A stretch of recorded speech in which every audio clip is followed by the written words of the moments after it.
Pakiramdam ko para akong bumalik dun sa dati eh. May mga ganitong ilawan, ganitong lutuan. At ito rin yung ginagamit dati ni inay.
Mga kalayas, for the first time, gabi po tayo magbablog. Although tayo po ay nag-vlog dito ng gabi, pero marami po kaming magkakasama dito, tsaka may mga event po. Pero sa pagkakataong ito mga kalayas, ako po ay solo laang. Gawa ng kanina po ay hapon na rin ako nakauwi. Di ari po at ginabi na. Gawa ng pagkadating ko po sa amin ay ako po ay natulog muna. Ay ngayon po mga kalayas, paniguradong hindi ho agad ako nito makakatulog. Gagawa po muna ako ng suman dito sa bukid. Alas 8 na po ngayon ng gabi. Ayun, yan po buwan. O tapos ito po yung ating kusina. Ayan, ito ilalagay ko lang po muna din yung ilaw. Alam mo yung maririnig lang natin mga kalayas dito, yung huni ng mga palaka at saka huni po ng kung ano-anong mga huni sa gabi. Nanay po, gabi pa lang gumagawa na po sila ng pangmerienda po at pangbaon para sa kinabukasan. Ang madalas po talaga na niluluto ni nanay, pag gabi po, lain para abot na po yun kinabukasan. Pinais, yung po bang hipon na mayroong kinayod na niyog.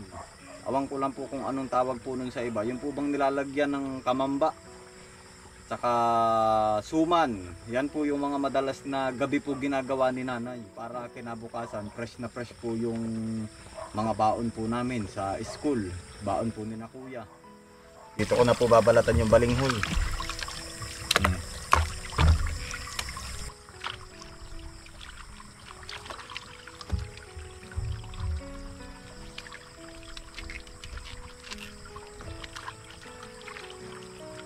Dati po, si tatay po mga ganitong oras, wala pa rin po sa bahay. Yun po ay naandun sa palayan. Ayan, so ginagawa ko na rin po yung ganito mga kalayas kasi namimiss ko po yun dati. Parang reenactment na lang din po ito. Habang ang aking inay ay busy po sa panggagawa ng mga ganito, yung bunso ko namang kapatid. Kaming dalawa kapag naglalaro po kami. Minsan ay nag-aagawan po kami sa ilawan. Yan ganito po, sa ganitong bunsol mga kalayas. Pakinggan nyo rin mga kalayas yung mga tunog habang tayo po ay nagbabalat din. Makakarinig po tayo ng kuliglig, kung ano mga tunog po sa gabi.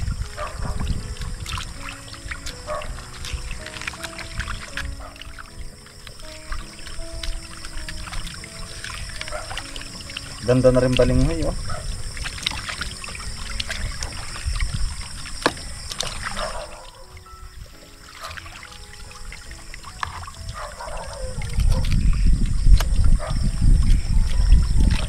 Ang dami pong dito sa ginagawa ko po na ganito. May mga nakaka-relate po ba? Salamat po dun sa inyong mga komento mga kalayas. Ako po ay ito habang ginagawa ko to, ako nag-i-enjoy din. Ganda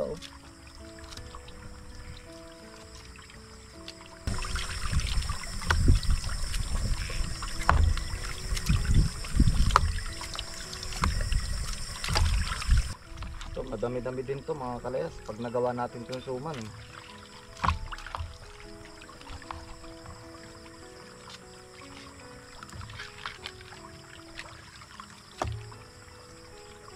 Si nanay po, bihira na rin po makapaggawa ng mga ganito. Gawa ng, siyempre, maedad na rin po. Saka, si nanay po, kapag may naglalako ng suman, nabili na lang po. Ang kagandahan naman po ng ganaring sarili nating gawa, makokontrol natin yung tamis. Okay na po mga kalayas.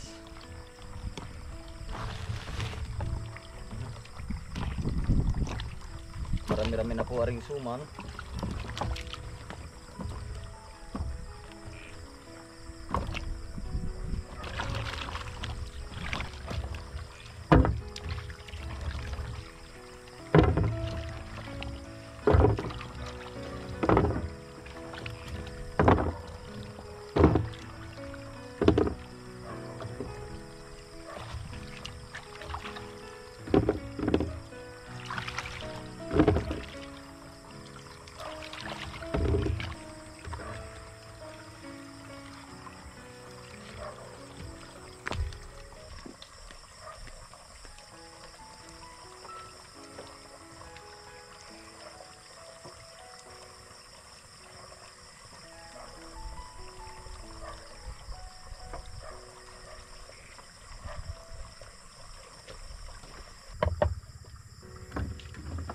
Ayan po mga kalayas.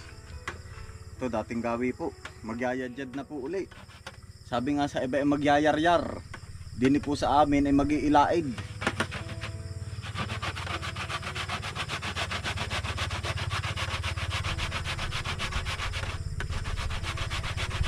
Sarap na rin iulam sa kape. Yun nga lang, ako ay hindi po talaga kape. Milo po ang aking pang-umagahan. Gawa ng ako po ay nahapdi ang sikmura pag ako nagkakape.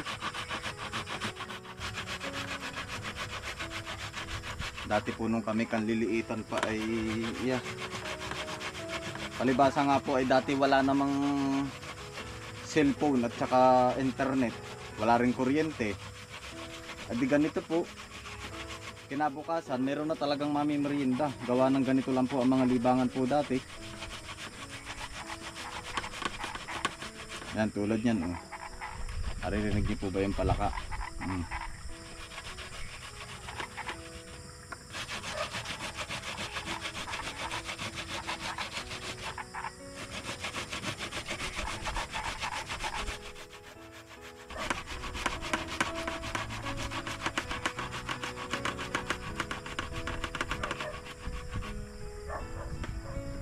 Pag pala mga ganitong oras po, minsan kapag po yung bagong-bago ang battery ng radyo, ayan, nakikinig po kami ng ano ba yun? Ukat-ukat. Takot kami dun na.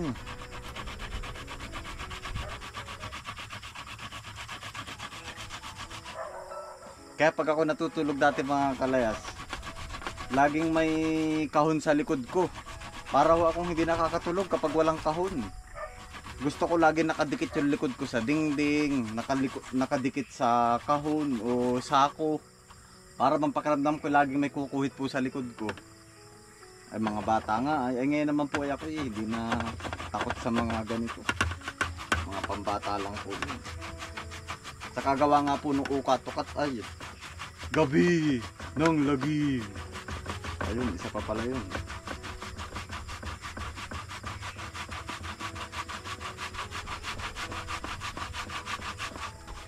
Ayan po, malapit nang matapos mga kalayas.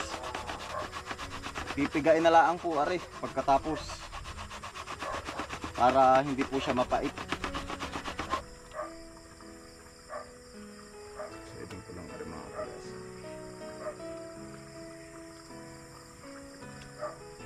Pipigain ko lang po are para mawala po yung pait.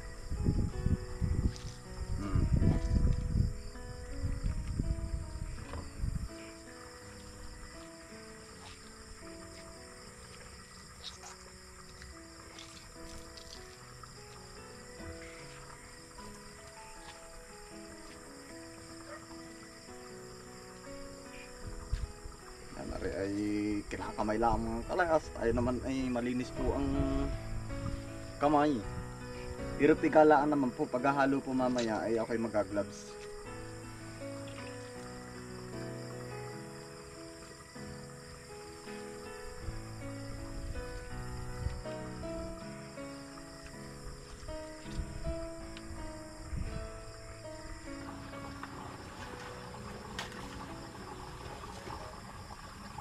Ayan po, maglalaib lang po ako ng dahon mga kalayas.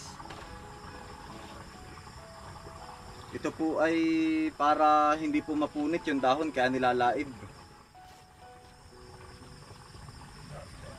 Parang lalantahin po ba siya? Yan.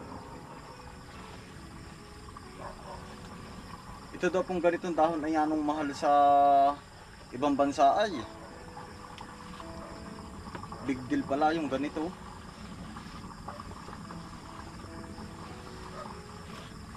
Yung ganitong dahon ng saging mga kalayas ay anong ay napakabango po. Kapag yung pinagbabaunan po ba nilalagyan ng maluto. At saka nilalagyan po ng ito nga suman. Nadikit po ba yung aroma dun sa pagkain?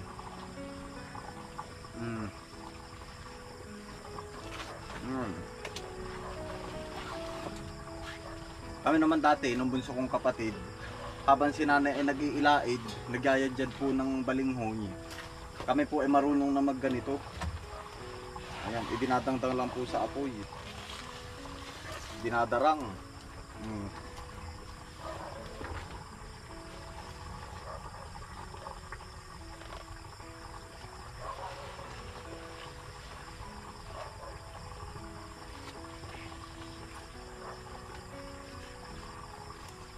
Dito po natin babalutin yung gagawin natin suman.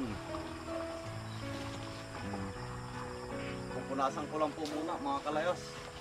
Aring dahon na pagbabalutan.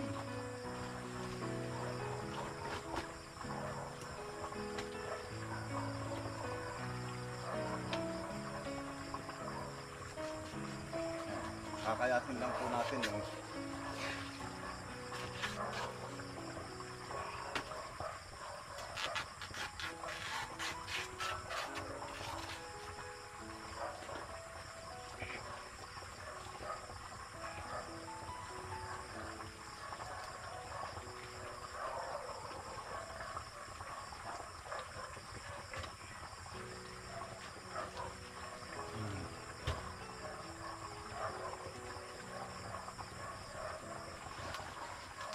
medyo maproseso lang talaga mga kalayas. Makatikim lang tayo ng masarap na pangmerienda para bukas.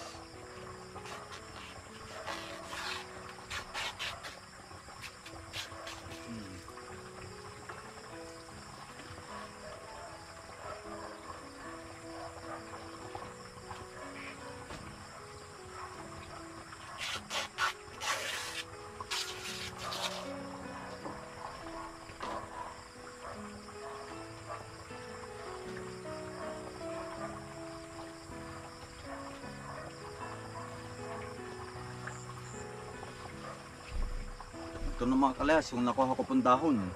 Siguro naman po aray sapat na dun sa dami nung ating gagawing suman. Baka sobra pa po aray.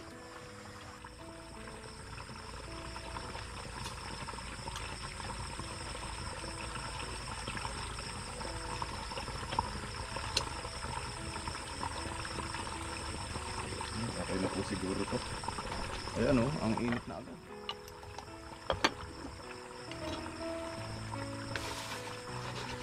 Bilis oh.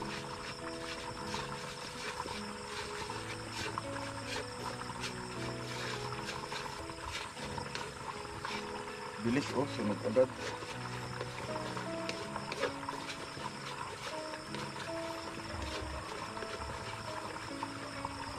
Okay na to, aawatan ko na. Kumbaga ay tatanggalan ko na apoy. Gawa ng ang bilis po.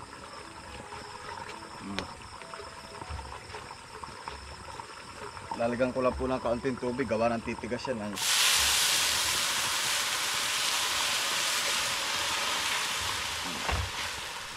Ito na, wait lang po natin aray.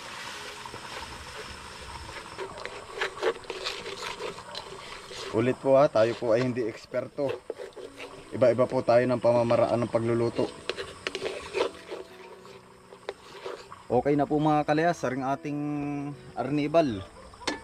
Tunaw na. Ngayon naman po ay ihahalo ko po din eh. Ilalagay ko po din eh.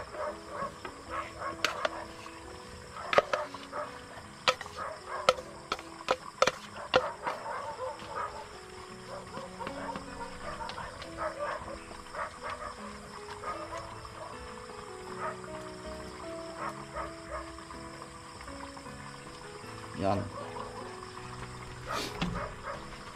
Lagyan natin mga kalas ng asukal.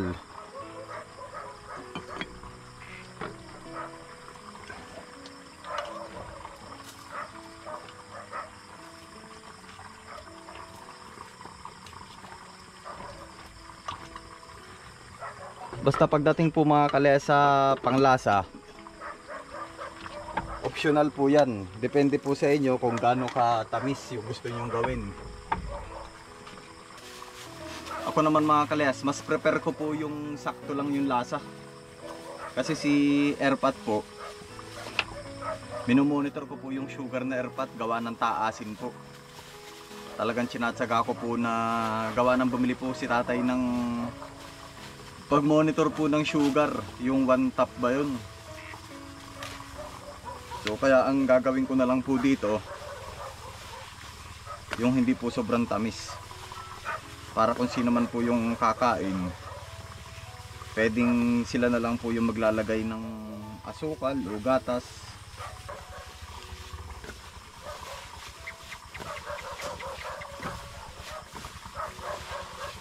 Masarap po talaga lagi, mayroong pasunog eh. Ay, alam ko na, lalagyan po pala natin ng ano to, konting vanilla.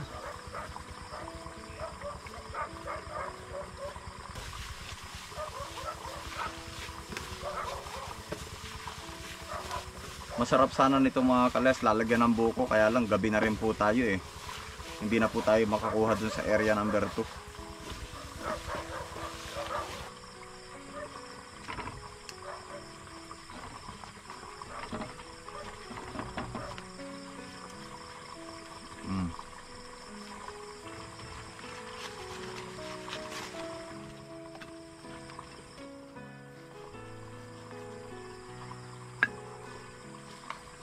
Malaman kung ilang suman ang lalabas din eh.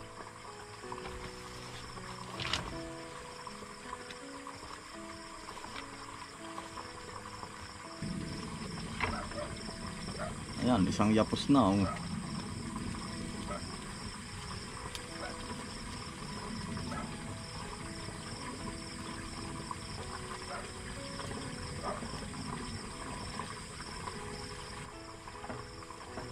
Yun. Lagyan natin dito.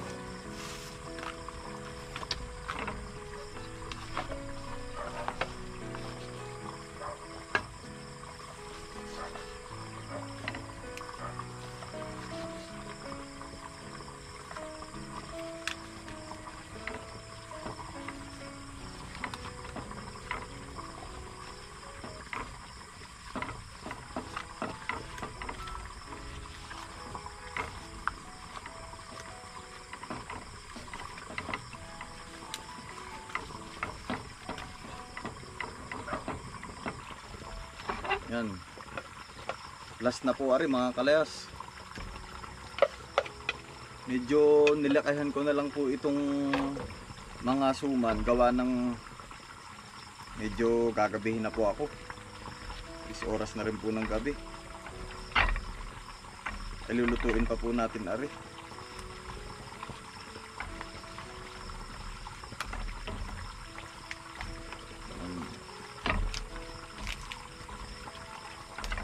Ayan, talagang maririnig po ninyo mga kalayas yung lagaslas lang ng tubig tsaka huni ng mga palaka. O pakinggan nyo po.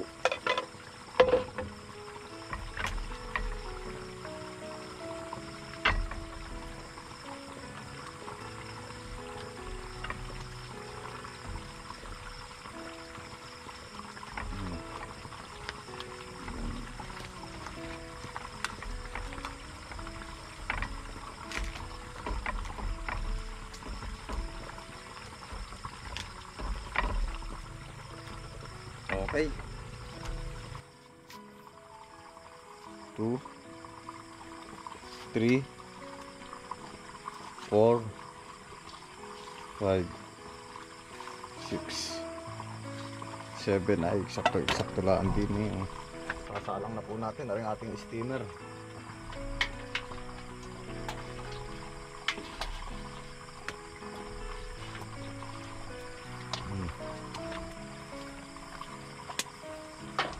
Uurasan ko na lang po uli kapag nakulo na mamaya. Nakulo na po mga kalayas. Magsisimula na po ako mag timer.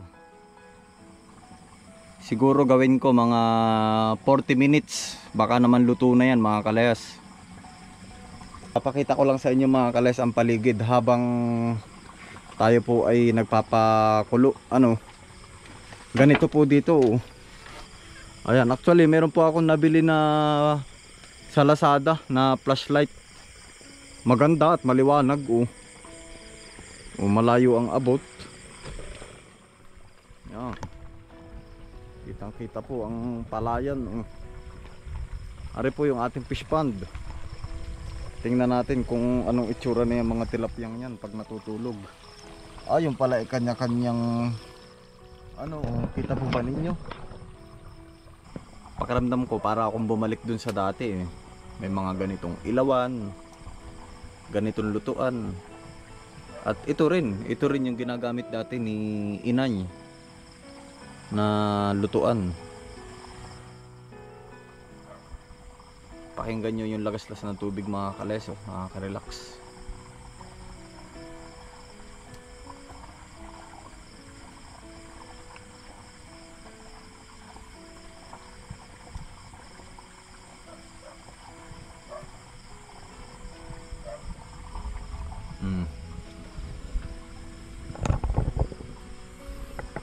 Pag nakikita nyo mga kalis tong ilawan na to, anong naaalala nyo? Diba? Para tayong bumabalik dun sa dati, no? Awan ko lang kasi syempre mga kalis tayo, may kanya-kanya tayo na experience, no? Pero for me, ito yung place, ito yung ambience na nararamdaman ko ngayon, yung kung ano yung dati. Kung babalik dun sa dati mga kalayas, masaya kahit ba walang sapat na pera. Yung simpleng buhay lang, kahit walang internet, walang cellphone, masaya pa rin ang buhay. Kasi syempre paghapon kasama mo yung pamilya mo. Ayan, actually sa vlog ko naman mga kalayas, pwede naman ako magpakita na ako yung nasa syudad. Pwede naman akong magpakita ng yung kung ano yung mga nasa city. Kaya lang, mas pinipili ko na lang kasi na naan dito ako after ng trabaho. Nakikita ko kasi dito yung peace of mind. Kaya kahit ito, ganito yan, gabi na, andito pa rin ako mga kalayas. Kasi nag-i-enjoy ako dito eh. Ayun, so anyways, 26 minutes na mga kalayas. Check ko lang, baka mamaya naiga na pala yung tubig nito, no? Check lang natin.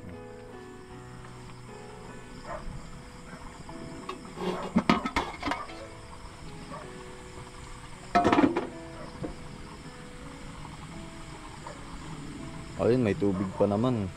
Kita ko dun sa butas. 50 minutes na mga kalayas. Try ko na to, baka pwede na.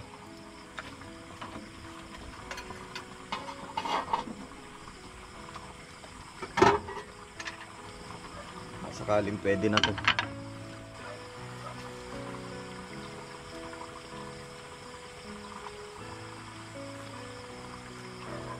Ay, goods na oh.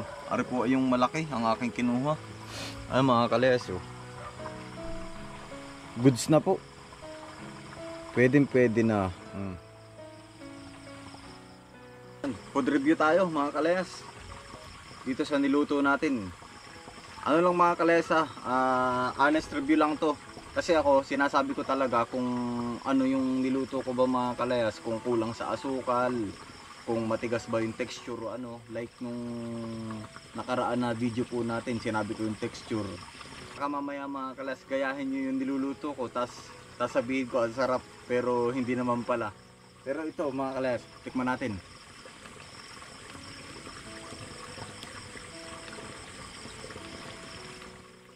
Texture niya okay naman.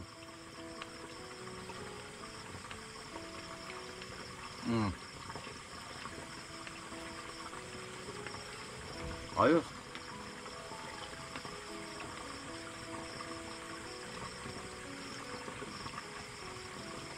Yung aroma niya mga kalayas, ano, kapag kinakagat, parang naaamoy mo yung dahon ng saging na may konting essence nung vanilla. Ano?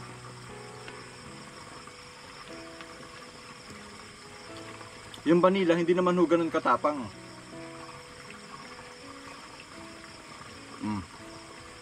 Kasi kapag dinamihan baka pumait, eh kasaba na po itong ating niluto. Kamuting kahoy po. Ayos mga kalayas. Sarap.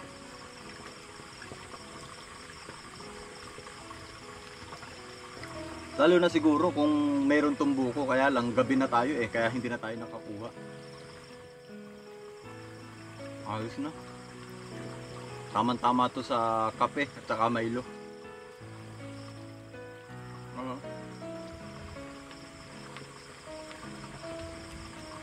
Ayos. Ayan, halos maubos ko na. Kain po tayo mga kalayas. Yung tamis niya sakto lang. Hindi naman sobrang tamis, hindi naman po sobrang tabang. Ayun ito. Ako, ayoko rin ng masyadong matamis Hindi rin po ako mahilig sa sobrang matamis na matamis. Sa akin, yung sakto lang. Ayos. Ubusin ko na to. Sarap. Sarap talagang namnamin kapag yung sarili mong luto. Yung nag-effort ka talaga bago makakain ng ganito. Panalo.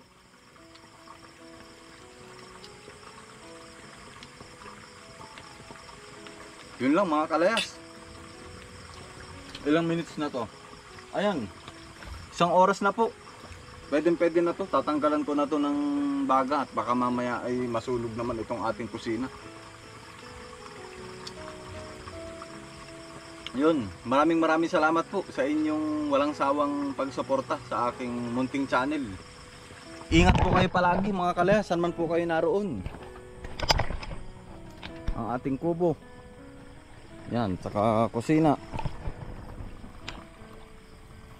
Yun, maraming salamat po. Ingat po kayo palagi. God bless us all. Peace out. Bye.